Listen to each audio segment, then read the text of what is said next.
Mas eu gostaria, né, que o senhor falasse um pouquinho mais sobre essa questão da justiça de Deus.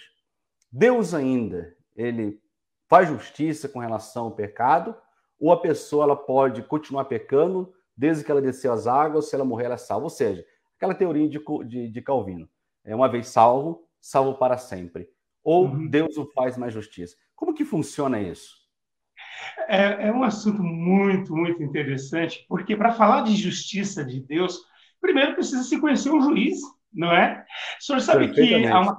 há uma questão muito interessante, eu acredito que o senhor já ouviu isso também, eu já ouvi inúmeras vezes, na televisão a gente vira e mexe, ouve uma pessoa, quando há uma injustiça, né? Um inocente morre, aí uma pessoa sendo entrevistada, a pessoa assim, em prantos, ela diz assim, olha, a justiça do homem é falha, mas a de Deus não. Deus vai fazer justiça.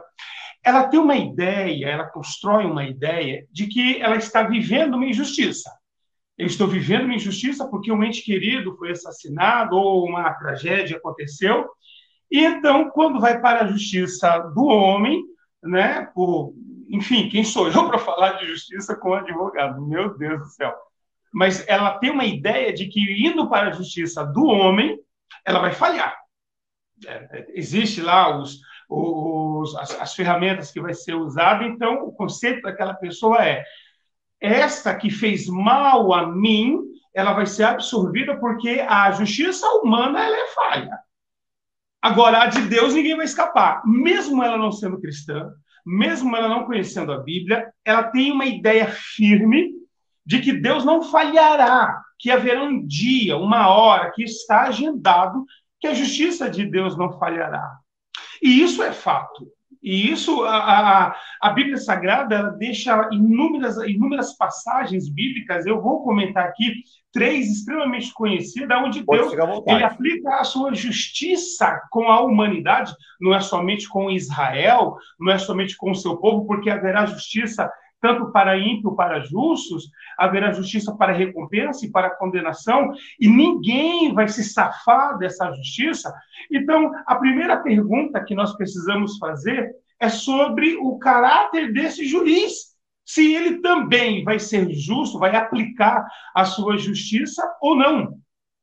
Há um texto em Hebreus, capítulo de número 12, versículo de número 23, quando o escritor ele nos exorta à santidade e ele fala de vários preceitos que precisa ser vivido na vida cristã. No verso de número 23, a partir do versículo da parte B do versículo de número 23, ele diz que Deus é juiz de todos. Olha só, pastor, se Deus é juiz de todos, ele não está especificamente dizendo Deus vai ser juiz apenas do ímpio. E eu, sendo cristão, eu posso pintar e bordar, como diz a andagem popular.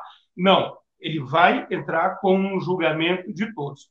Então, sabendo que Deus ele é juiz de todos, o que nós precisamos compreender é o caráter desse Deus.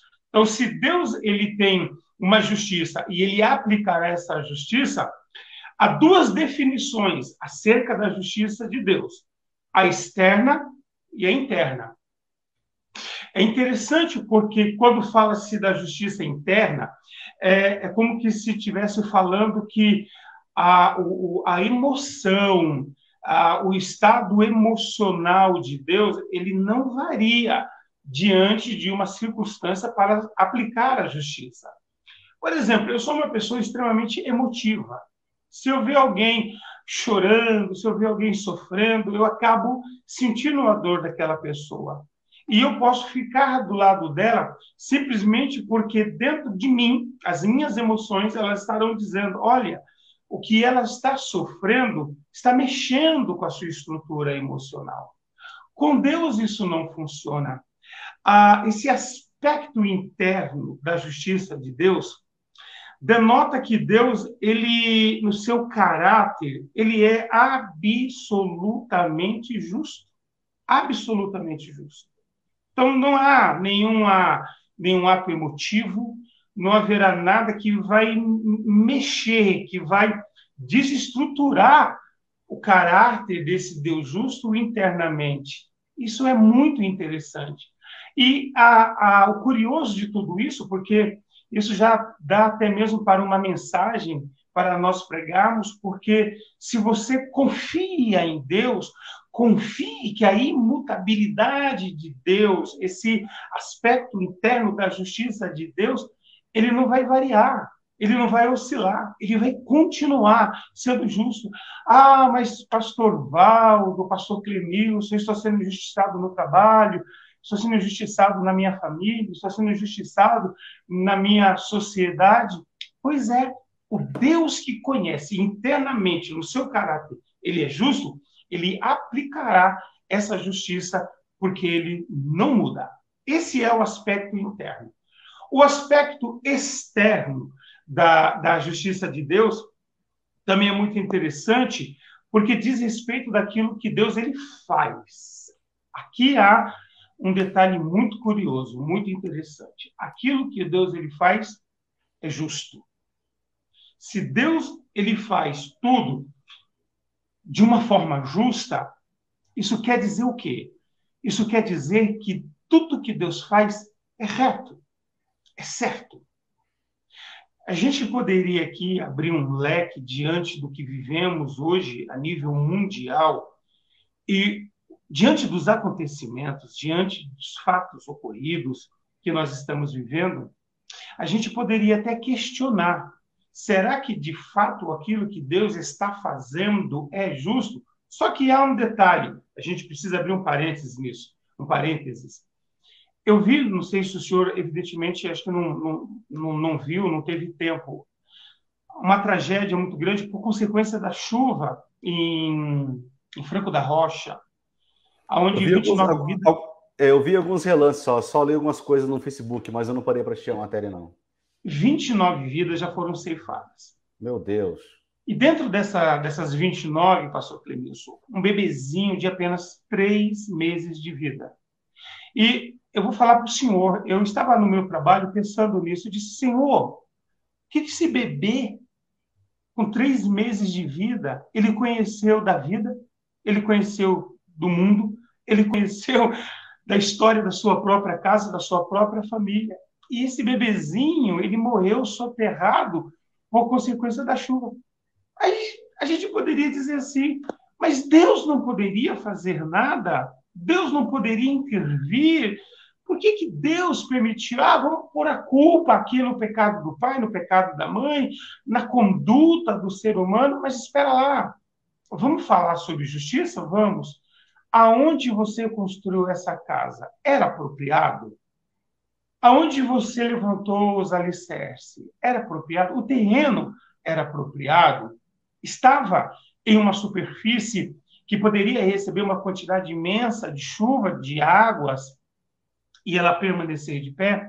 Aí nós vamos ver que não adianta, sabe, pastor Clemilson, eu dizer: Deus, o Senhor é injusto, Deus, o meu bebê, mas eu construí uma casa em um lugar inapropriado. Tem justiça de Deus aí? Na verdade, seria um erro das pessoas na construção, né? Pois é. É uma consequência, são vários erros. Aquele que construiu no lugar que não era para construir, que permitiu. Erro também dos órgãos públicos que deveriam fiscalizar e dar uma condição de moradia para aquelas pessoas num lugar fora de risco, né? Tá aí. A consequência do homem, né? A escolha. Exatamente, uma junção. É muito interessante isso, porque o sentido da palavra pecar é errar. Um bebezinho, ele não sabe o que é errado. Tanto que se ele pegar um pedaço de metal e colocar numa tomada, ele não sabe que vai tomar um choque. Se o ferro estiver ligado, ele vai com a mãozinha, que ele não sabe que está quente. Agora, eu sei o que é certo e o que é errado, porque a minha mente se desenvolveu e na medida que eu vou me desenvolvendo como ser humano, eu vou tendo discernimento daquilo que é certo e daquilo que é errado. E a nossa função como pregador é levar essa mensagem simplesmente para conscientizar, porque uma vez a mente cauterizada, a pessoa ela pensa que ela vai ser absorvida nesse dia de julgamento, porque haverá um dia de julgamento. E o dia do julgamento, o Senhor ele vai expor tanto na emoção, na mente, nas ações, tudo que nós praticamos, e é Ele que vai bater o martelo. O senhor já imaginou nós estarmos diante do tribunal de Deus e ele passar a história da nossa vida e dizer: e agora? O que eu faço com você? Fala para mim aí. Para onde nós correríamos, pastor Clemilson? Não tem para onde correr, na verdade. Né? Tem que Por quê? enfrentar o O caráter, tribunal. Não tem para onde correr. é o caráter, é a condição da justiça interna e externa de um Deus que não vai mudar e é conhecedor de todas as coisas.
Bom, isso é verdade, boa colocação tua, porque bom, um dia todos nós estaremos perante o tribunal de Cristo, né?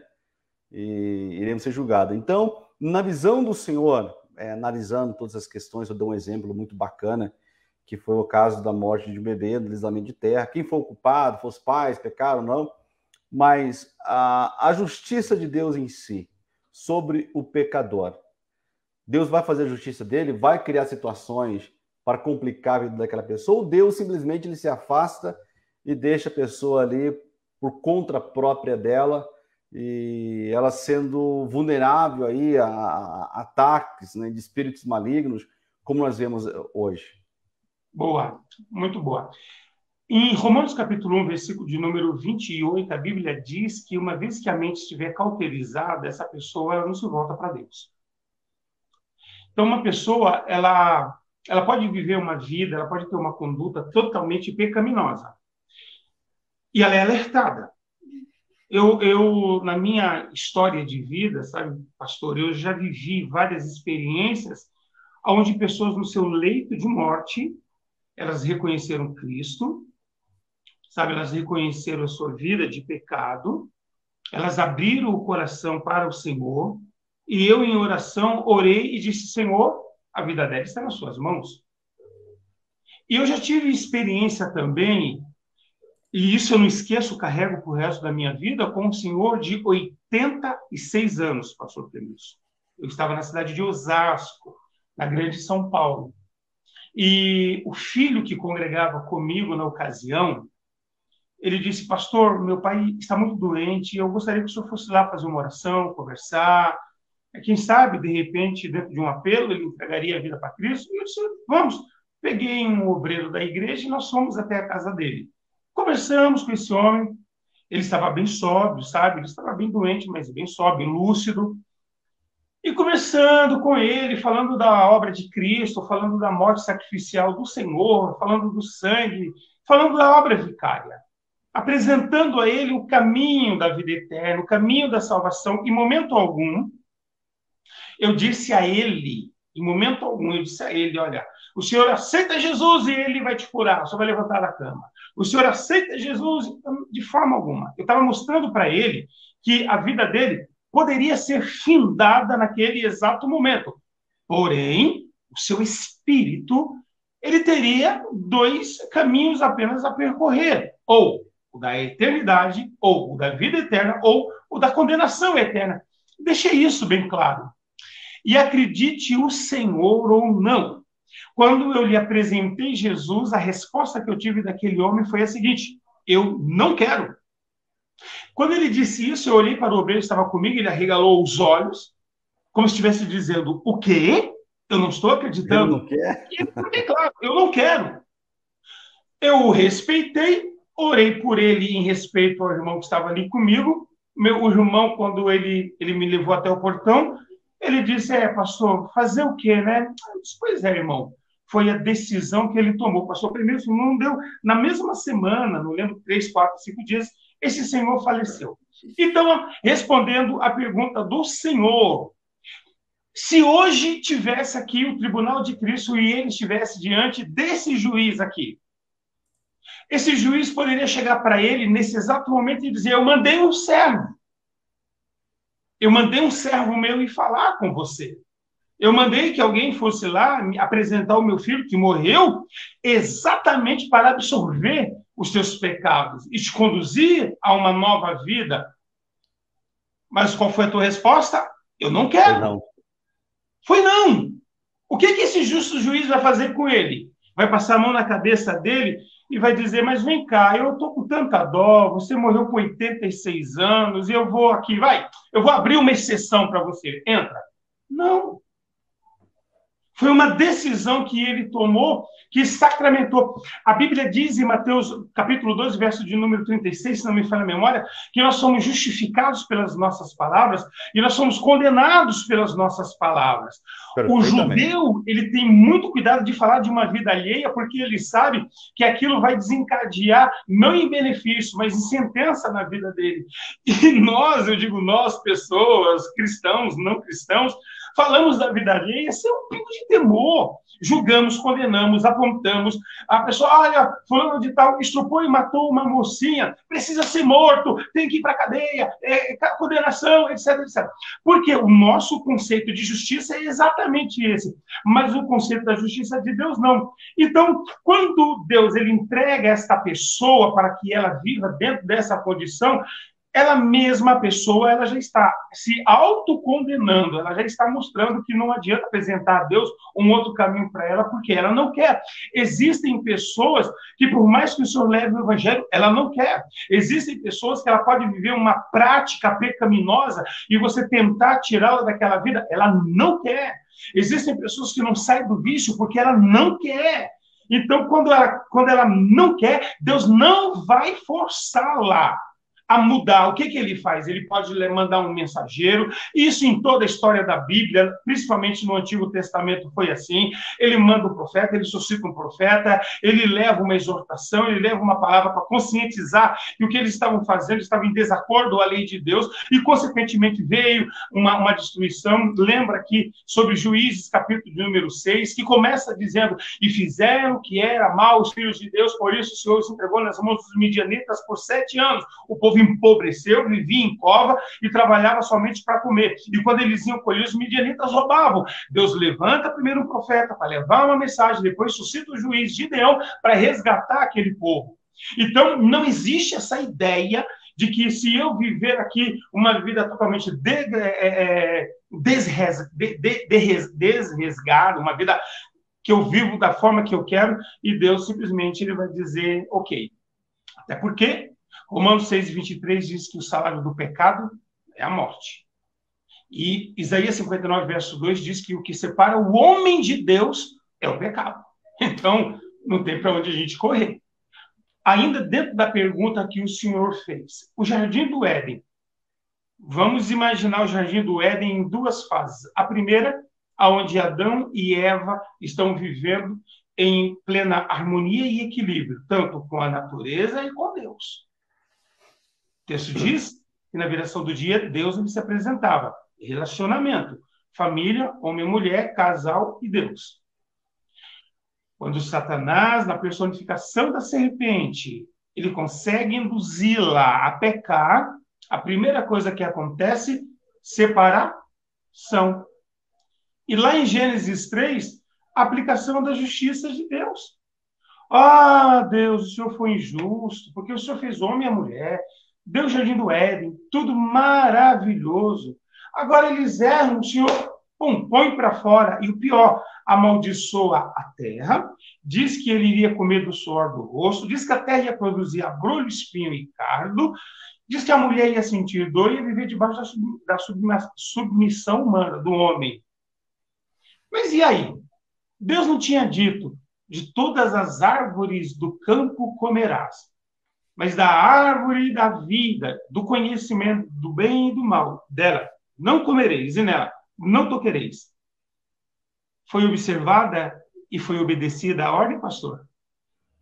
Na verdade, não foi, né? Foi uma escolha que eles fizeram, não foi, aí Deus expulsou eles do Jardim do Éden, foi uma punição. É interessante porque não houve arrependimento nem de Adão nem de Eva, né? Não vê nenhum momento ali que os dois dobram o joelho, se arrependem, pedem perdão a Deus. Não há nada disso. Eles bateram o pé, Adão ainda colocou a culpa na mulher, a mulher colocou a culpa na serpente, quer dizer.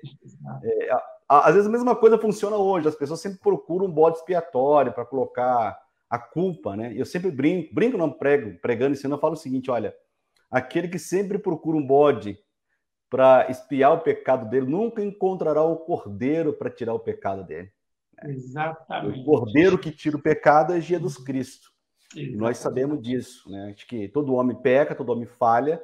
O grande problema está é quando a pessoa ela peca e ela continua pecando e ela acha que aquilo ali não vai ter uma consequência futura. Pode até não ter, né, aqui na Terra, né? Pode até não ter, não é verdade? Pode até não ter aqui na Terra. Né? A pessoa pode beber, pode fazer o que ele quiser, pode até não ter aqui na Terra. Mas sabemos que após a morte ou na vinda de Jesus, ele vai ter consequências. Ele vai ter que prestar conta dos atos que ele fez. Isso é um fato e ninguém de nós vai poder correr disso. Claro que é importante que o homem se arrependa do seu pecado, que ele mude de vida, que ele vá. A grande questão, eu acho que eu vejo umas novas igrejas que hoje misturam o coach com ofício de pastor ou de bispo, que seja, é que eles ensinam o seguinte, que a Bíblia ela não é mais suficiente, que a Bíblia a gente deve dar uma nova linguagem para ela, uma linguagem mais atual, mais inclusiva, né? Aceitando alguma prática, porque lá atrás eles entendiam assim. Bom, eu como um pregador, né, como teólogo, como professor de teologia, eu entendo. Para mim, nós temos que praticar isso aqui da capa a outra capa. Para mim, a minha câmera está tentando focar aqui. Para mim, é tudo isso. Então, eu acho que quando a gente começa a fazer algumas seleções aqui dentro, essa aqui eu pratico, essa aqui eu não pratico, eu começo a criar problema. É aquilo que Paulo falou, né? Paulo falou assim, não useis da graça para dar ocasião ao pecado. Não é verdade? Então, Paulo falou, olha, você não pode usar a graça, a misericórdia, a graça, que a graça é favor imerecido, é perdão de Deus quando há arrependimento, e eu vou pegar aquilo ali, eu vou começar a legitimar os meus erros e as minhas falhas. Agora, que a gente olhando o mundo, como ele está caminhando, realmente nos causa tristeza, mas sabemos que isso também é profético, né? O próprio Jesus disse que, por se multiplicar o pecado, se multiplicar a iniquidade, o amor de muitos iriam se esfriar. E às vezes nós pensamos naquele amor entre irmãos, né? Aquele amor entre irmãos. Só que não é somente entre irmãos, é um amor com relação a Deus. Outras pessoas se importam muito menos com as coisas de Deus. As pessoas falam, eu tenho que falar com Deus. Se der um tempo, eu vou à igreja. Se der um tempo, eu vou fazer a obra. Se der um tempo, eu vou ser fiel. Se sobrar, eu vou ser fiel a Deus. Então, esse pensamento que eu falo que é um pensamento diabólico satânico, não é verdade? Satânico é uma estratégia do diabo. O diabo está aí. Algumas igrejas não expulsam, não pregam, não falam sobre ele. Mas o próprio Jesus disse que ele ia se ausentar porque o príncipe deste mundo se aproxima, né? O diabo, para Cristo, é o príncipe deste mundo. Ele vive nesse planeta Terra, ele mora aqui, aqui ele reina, aqui ele controla a mente, controla o coração dos homens, e nós, como cristãos, que aceitamos Jesus, pertencemos o reino de Cristo, embora vivendo aqui, nós somos peregrinos nessa terra, né? Como diz Abraão, escreveu sobre isso. Então, a nossa vida é passageira, e nós estamos aqui no campo de batalha, não é verdade? Campo de batalha, aquele negócio que você falou de retaliação, ou seja, no campo de batalha. Eu estou ali pregando no púlpito, eu estou ali cantando no louvor, e por isso que a obra de Deus não pode ser levada de qualquer maneira. E eu acho que os pregadores, os novos pastores, os pastores que estão surgindo agora, eles devem se preocupar com isso. Eles devem pensar, refletir muito sobre isso, sobre a santidade, sobre o temor. Eu acho interessante, na igreja no deserto, quando Arão e os seus filhos são consagrados, foi criada uma espécie de coroa, né? É um haste de metal colocado na testa de Arão, escrito santidade ao Senhor, né? E a Bíblia diz no Novo Testamento, sem santidade nós não veremos a Deus. Santidade é separada do pecado. O pecado existe, o pecado está aí, mas eu tenho que me separar dele. É claro que nós somos humanos, temos desejos, temos pensamentos, temos qualquer outra coisa. A gente tem. São tentações. Mas o que eu faço com tentação? Eu aceito a tentação ou eu resisto a ela? Eu tenho que resistir a ela. Né? Mas o senhor sabe... Pode falar. Mas o senhor sabe, o senhor falando tudo isso, pastor, assim como o senhor, eu também vejo muito o teor da mensagem que está sendo pregada hoje no nosso meio. E é triste porque esse massagear de ego, essa mensagem de amor, essa mensagem que Deus ele ama e exclui a justiça de Deus, é o problema que hoje o próprio pregador está conduzindo essa alma ao inferno. O senhor sabe que olha, eu comungo com o senhor dentro dessa ideia, porque hoje não prega inferno, não prega arrebatamento, não se prega vida eterna, não se prega arrependimento. Esses temas hoje foi excluído totalmente dos púlpitos das igrejas. É evidente, assim como eu sei, o senhor sabe muito bem, a pessoa ela não quer mais esse tipo de mensagem, ela não quer mais esse tipo de sermão, ela não quer sair do conforto da casa dela para ouvir uma mensagem, um sermão, aonde o pregador vai dizer, olha, você precisa se arrepender desse ódio que você tem do teu semelhante, porque isso vai lhe fazer mal. Você precisa se arrepender dessa prática. O senhor já imaginou João Batista hoje, pastor Clemilson? Que ele Eu chega acho para que o João Herodes e diz a Batista, Herodias, essa mulher não é sua não, amigão. A o senhor mulher aí não é sua. imagina, E se perdeu a João Batista, cabeça. se João Batista existisse hoje, os próprios, alguns pastores, iam cortar a cabeça dele. Exatamente. Não está O pregando o que o próprio povo quer povo ouvir. evangélico, os evangélicos de hoje iam tacar pedra no cara, iam matar igual matar Estevão. Por quê? Porque a mensagem dele era de arrependimento, arrependei-vos, raça de víboras, né? Então, é uma mensagem incisiva, uma mensagem forte, né? Que ele tinha ali. Vou te mandar um abraço primeiro, antes de eu concluir. Vou dar um abraço para minha esposa, Júlia Sobolewski, dos Santos, minha esposa, assistindo também. Sônia Santos, oi, irmã, estamos aguardando aquele café ainda aqui em casa. Venha. Marca durante a semana, vem tomar um café com a gente, senhora com seu esposo, um abraço. Deus lhe abençoe. Lucas Abreu também está acompanhando a gente também aí. Lucas está acompanhando a gente. Um abraço, Lucas. Lucas tem um projeto bacana para ele. Aquele projeto do senhor também lá dentro, que eu falei com o senhor ontem no escritório, né? E vamos colocar em oração e vamos que vamos, né? E o senhor fez uma belíssima colocação sobre a justiça de Deus. Eu preguei assim, falei, gente, quando falaram para vocês, preguei no culto, nos 2, 3 que eu falei, quando falaram para vocês que Deus é só amor, mentiram para vocês. Por que mentiram? Porque a Bíblia fala que Deus é justiça, que Deus é vingador, que Deus tem ciúmes. Quer dizer, há uma série de mensagens. Fogo consumidor. Eu vou falar mais, o pessoal fala, não, mas a gente está na nova aliança. Gente, na nova aliança, um casal morreu porque mentiram para um pastor chamado Pedro, né? Pedro, do apóstolo Pedro, lá, o São Pedro, para quem é católico assistindo, porque mentiram, os dois caíram mortos. As pessoas perderam a noção que, para mim, a nova aliança é muito mais forte, muito mais incisiva em questões de santidade do que o Velho Testamento. O Velho Testamento eu mudava minhas vestes, as minhas roupas, tô de boa. O Novo Testamento é uma obediência interna, que é totalmente diferente. Eu falo que hoje, quando eu vejo algumas pregações, alguns pregadores, algumas pessoas, eu falo, não tem nada de Espírito Santo ali. Não tem nada de Deus. Pô, pode pular, pode chorar, porque no louvor, qualquer um pode se emocionar, né, pastor? Né? Até o pessoal que vai no show do Roberto Carlos, quando ele canta lá uma música, lá, esse cara sou eu, o pessoal chora também. Chora também. Sim. Agora, o que falta para nós é a mensagem de arrependimento.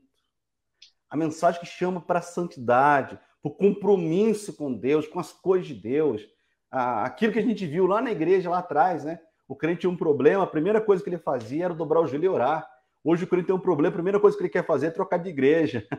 Acha que está funcionando. Ou ele quer procurar um cara que revela, dá a profecia. Ele despreza, né? 1.500 anos que levou para ser escrito. Eu até falo, essas pessoas, como disse Jesus, se aproximam com os lábios, né? Mas o coração deles estão distante de mim. Infelizmente é isso. Né? Mas pode concluir o senhor, isso eu estava falando a parte bacana que eu gostei. Não, e o próprio Jesus, ele veio para mostrar para a humanidade que a forma de não viver a justiça de Deus, de não experimentar essa justiça de Deus, era olhando para ele. Esse cordeiro pascual que foi sacrificado para a remissão dos nossos pecados. Por quê? Porque a muralha que separava, o muro da separação entre o homem e Deus, o nosso pecado. Então, Deus olha para a humanidade e o que ele vê? Ele vê um povo que está caminhando a largos passos para a sua condenação. Ele encaminha, ele manda o filho dele para que, através da sua morte e ressurreição, esta muralha, ela ruísse, caísse por terra, e então nós, uma vez justificados, aí então teríamos acesso a Deus. E é interessante, eu gosto muito do Antigo Testamento, sabe? Eu sempre estudo, eu sempre leio, eu sempre gosto de tirar lições do Antigo Testamento.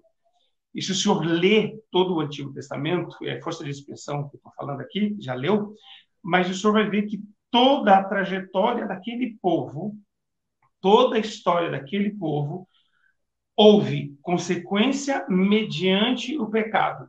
mesmo quando eles, na sua necessidade, olha, eu tenho sede, e reclama, murmura, põe a culpa em Moisés, que o tirou lá do Egito, e Deus fere lá a rocha para que a rocha venha verter água e saciar a sede desse povo. O povo esquecia disso.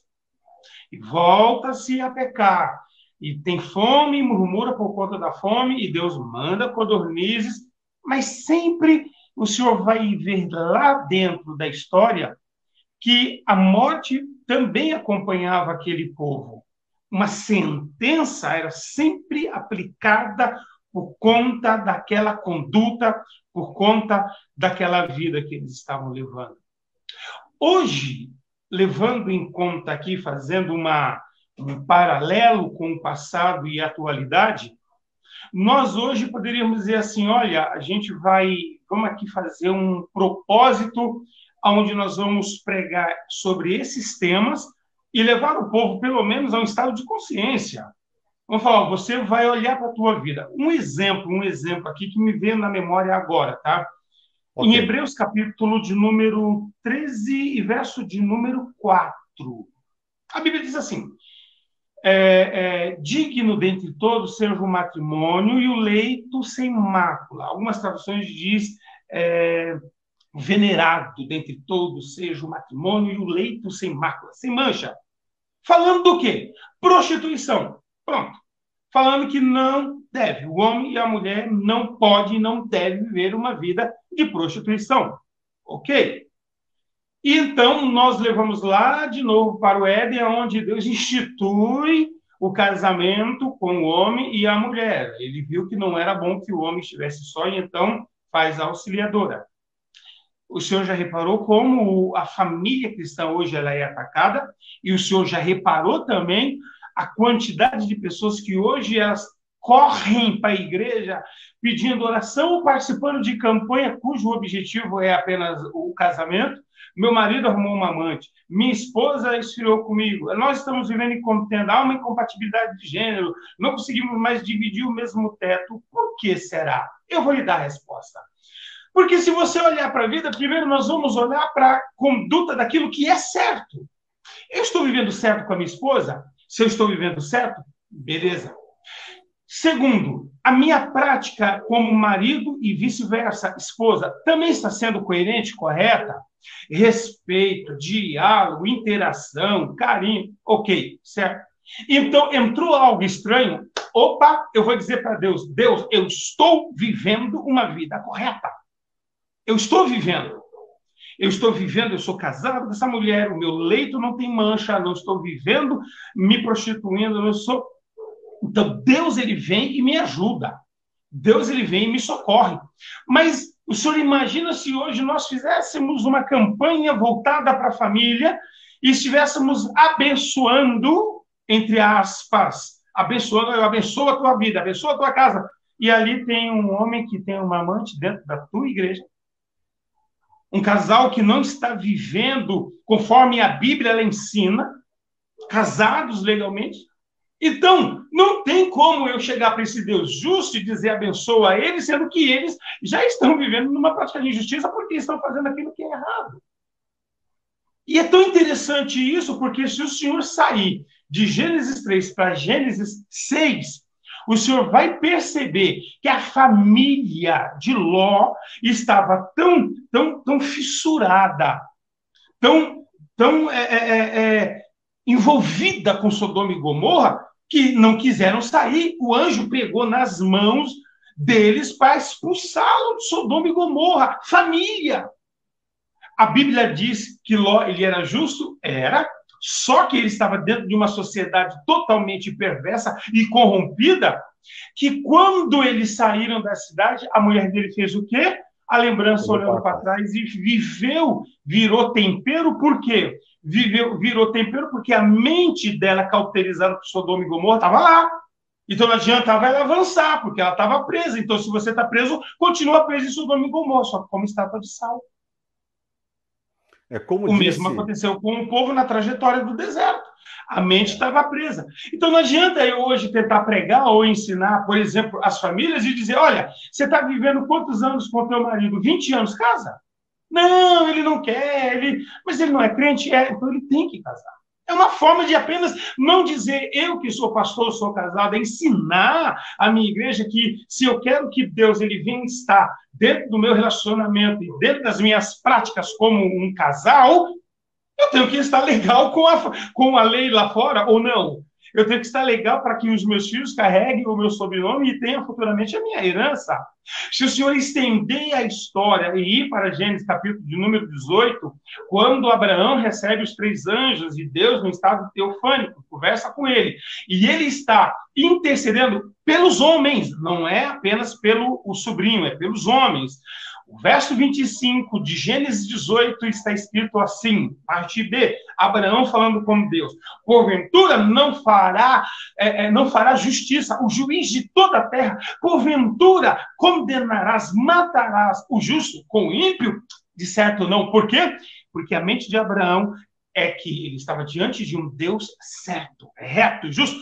A aplicação, o conceito da palavra justiça é tudo aquilo que está em conformidade com a lei, não é isso? Isso é justiça. Aquilo que está em conformidade com a lei é justiça. Então, se eu estou em conformidade com a Bíblia, com a palavra de Deus, Deus ele vem em meu favor e aplica a justiça.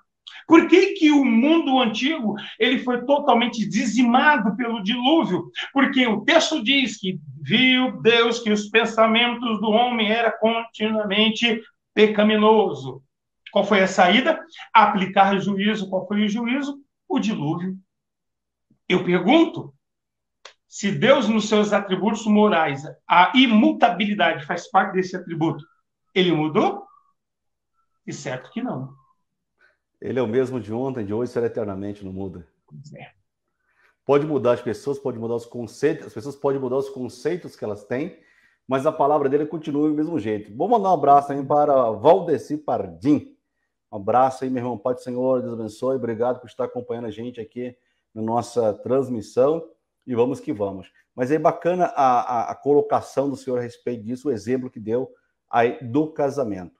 Outra pergunta, já que nós aqui é um bate-papo, mais uma entrevista, uma interação. Outra pergunta. Hoje, o pastor, ele pode beber uma cerveja, um vinho, um que mais? Um pouquinho de cachaça para abrir aí apetite? Até porque o próprio Paulo, ele orientou que Timóteo tomasse um pouquinho de vinho. Ou você acha que o pastor não pode se embriagar com qualquer bebida alcoólica? Nós abriríamos uma vertente para esse assunto, né? Esse assunto.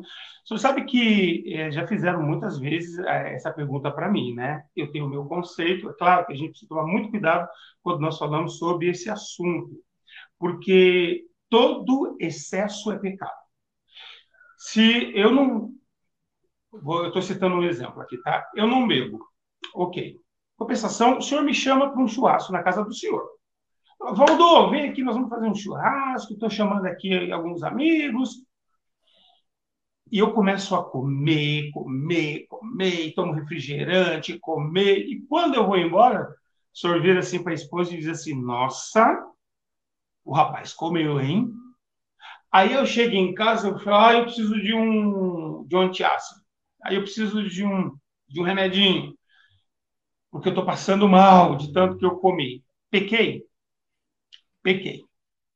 Pequei com um pecado chamado gula. Sexo, ele é pecado? Não, sexo não é pecado, desde que ele seja feito com um casal, marido e mulher. Se eu vivo essa prática, e como existem muitas pessoas hoje sendo tratadas por serem viciadas no sexo, ela pode contrair uma AIDS, ela pode contrair uma série de doenças sexualmente transmissíveis e ela pode morrer. Então, nós temos, dentro de um conceito bíblico, pecado pelo excesso. A Bíblia, ela vai trazer vários textos aonde, por exemplo, Provérbios ela diz que o homem não deve beber o vinho, não deve. Por quê?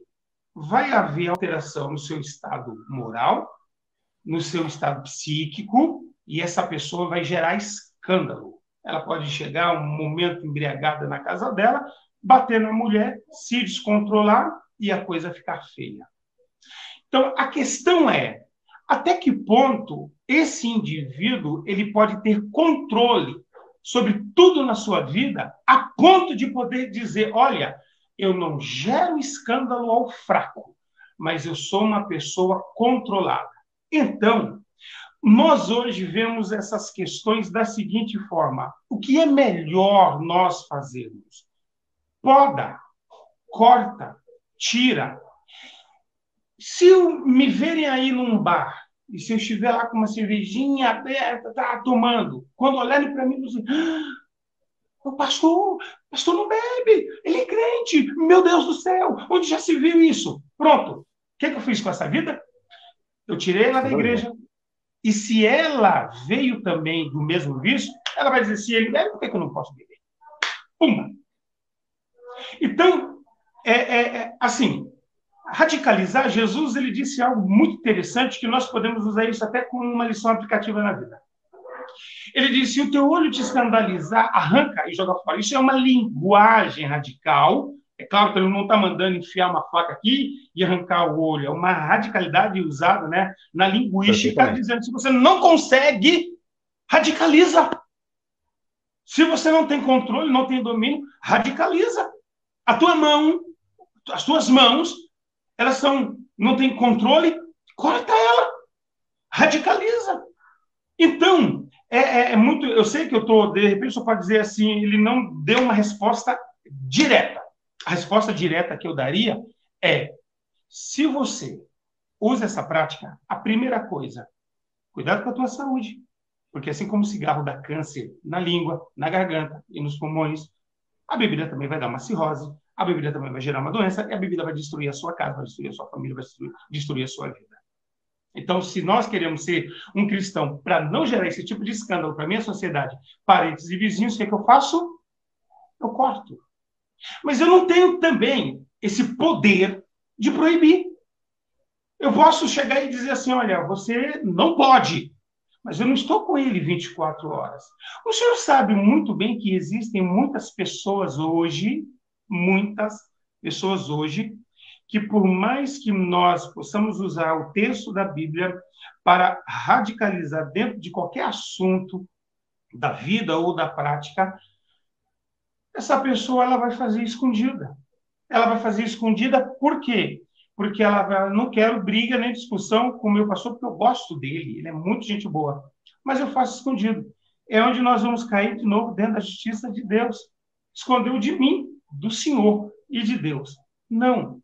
Então, o conselho é: pense nos outros, pense na família, pense na parentela, porque, pastor, eu vim desse vício.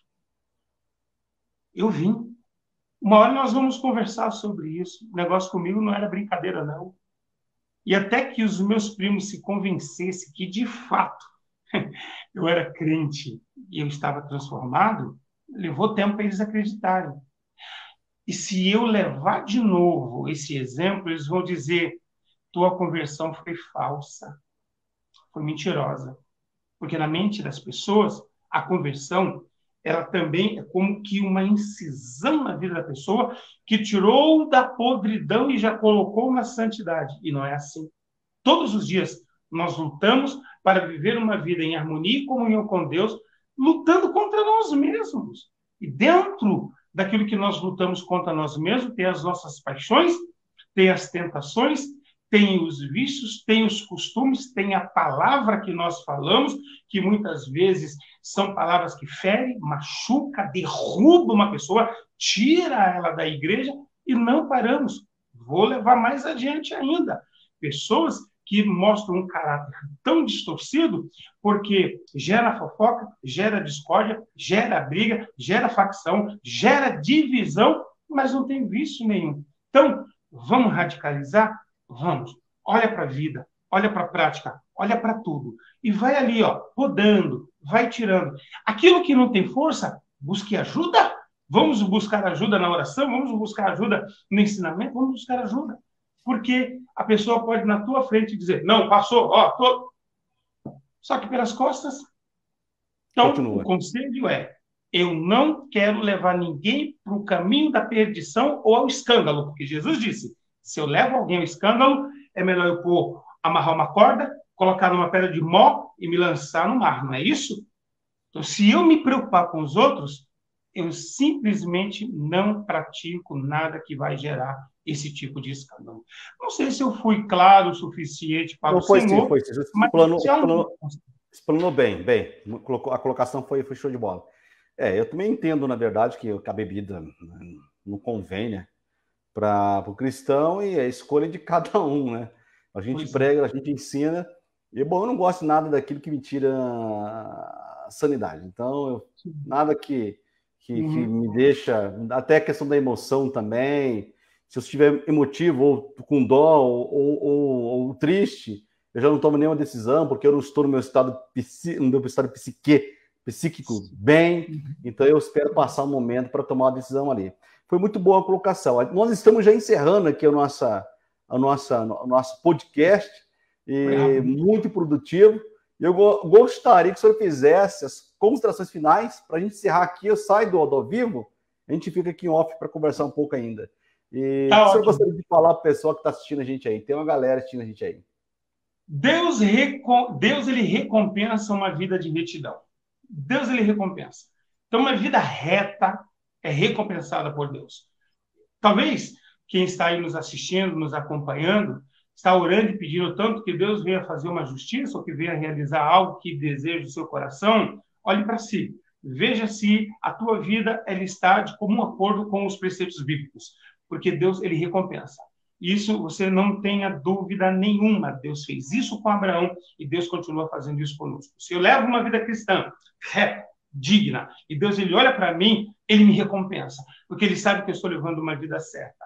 Então, que Deus possa abençoar a tua vida, que a partir de hoje, através desse podcast, desse nosso bate-papo, desse nosso bate-bola, você possa parar, refletir, pensar, olhar para a tua vida, olhar para o teu relacionamento com Deus, pedir ajuda para aquilo que você sozinho não está conseguindo, e se precisar de nós, de mim, do pastor, nós estaremos sempre à disposição para ajudar, seja na intercessão, seja no aconselhamento, seja na ministração da palavra de Deus. Pastor Clemilson, muito feliz eu estou em estar participando desse momento. Eu confesso que quando o senhor fez o convite para mim, eu gelei, porque uma coisa é você estudar, você conhecer, mas quando você lida com essa questão de internet e pessoas são críticas, eu sou uma pessoa extremamente crítica, de repente alguém pode ouvir e dizer, não concordo não, eu acho que não é assim não, bem, então cada pessoa tem o seu direito de questionar, aceitar ou não aceitar.